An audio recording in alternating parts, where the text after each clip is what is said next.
Good morning.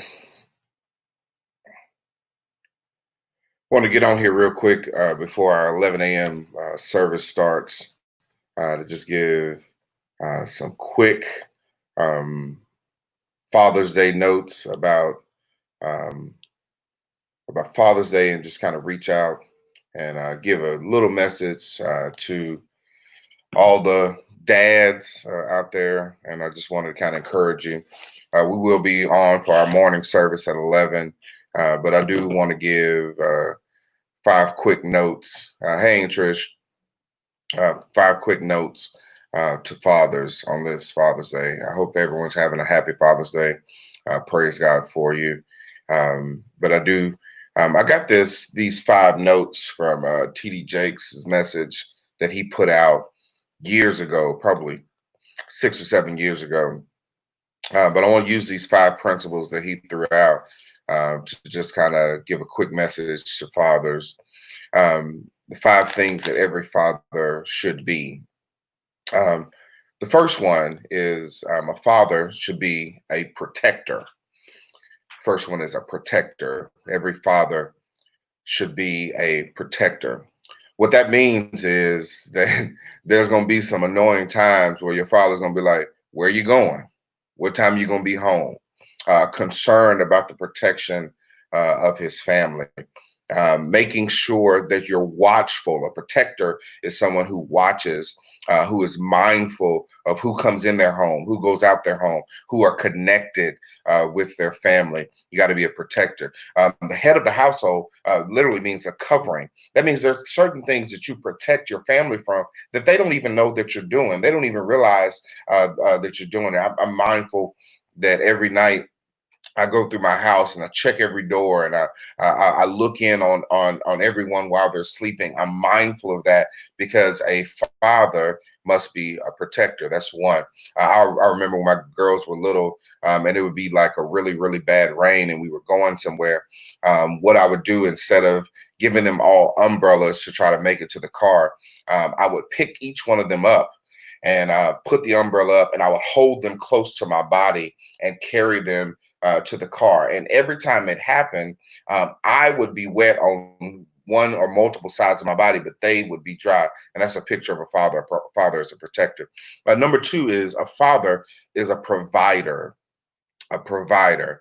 And to be a provider doesn't mean you got to make the most money. That means that you have to make sure that the needs of the house are met.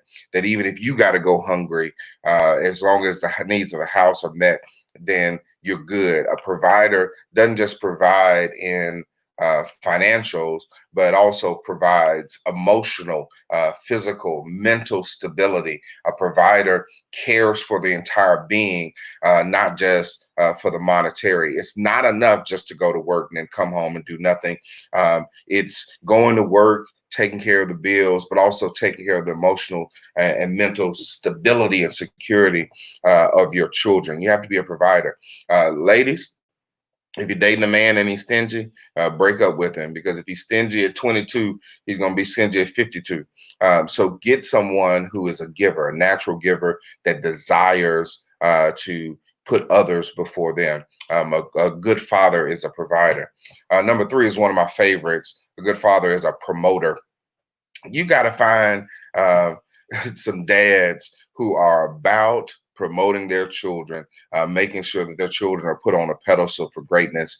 And I'm so happy that my father, Eugene Thompson, who's the best man that I know, he was always a promoter of me and my brothers. And I'm thankful for that because every game that I had, he was there. He was not only there, but he was watchful. He was mindful. He paid attention of when I went in and when came out. He was a promoter of me. He sings my praises publicly and disciplines me privately. He's a promoter. He wants me to do well. He wants his children to do well. And because of that, that's a good man. A good man is a protector, a provider, a promoter.